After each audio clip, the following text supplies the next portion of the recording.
And I remember I watched some like YouTube documentary on the guy who won The Biggest Loser, and he looked, not only did he lose all the weight, he looked muscular. Like he was a damn good looking guy at the end of the season. And 4 years later, I almost started, I think I did cry.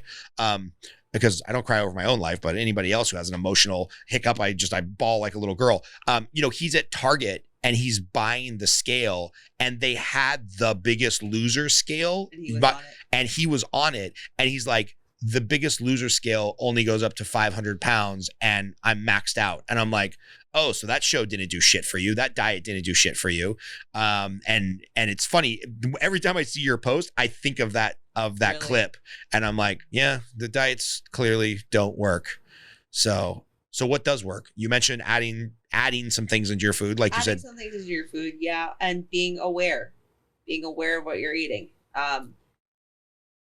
Being present, knowing why you're eating. And people think, oh, I can't really enjoy it. That's not the case at all. Not the case at all. I mean, most of Europe is proof of that. You can definitely enjoy and still be healthy. It's just, and learning to not use food as a means to control things.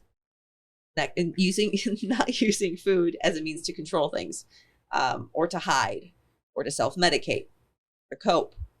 That's also a huge portion of it. Or just when you're bored, right? Because boredom is huge too. Because I don't know if you posted it or if I saw something else. I saw a study that the average American has gained 15 pounds during COVID, which means... Oh, no. I think it's even more than that. I think it's like 20, 25. Yeah, the average, which means for all the people that bought Pelotons and got in better shape, and all the people like us that like... I'm part of a couple Peloton groups, and these women are all in there running around trying to like lose all the weight. Yeah.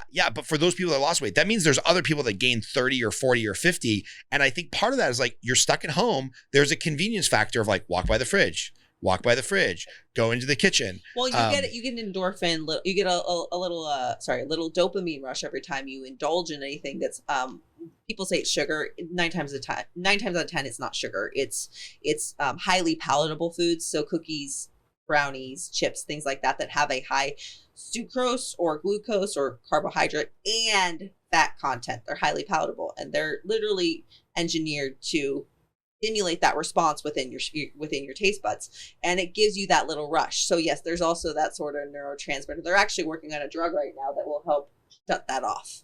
Oh, I need that drug. Yeah, really need that drug. I read this book. You would find it fascinating. It's called Sapiens, and Chris. Oh, I've heard of it. It's really good. Chris, we'll have to put the book Sapiens up in the show notes. Amazing book about the history of man, not like the history of civilization, but just how kind of man matured from Homo sapien and then through hunter gatherer and whatnot.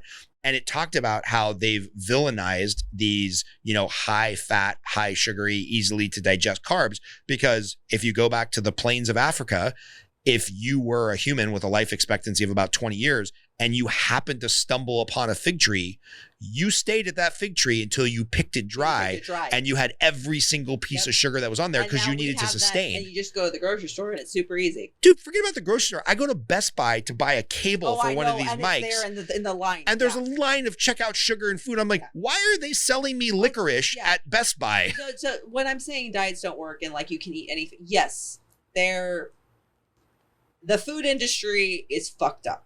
Like, it should not be. So in the UK right now, they're working on actually placing an abhorrent tax on foods that are like the shitty food we have in America, and it's working. Really? Yes. And I was listening to a podcast on Sigma Nutrition the other day about that, and they're increasing the taxes on that, and I think they're also even working on like doing a penalty for people who buy a high amount of those foods because of how horrible it is for the body, and that it's increasing healthcare issues and all those different things.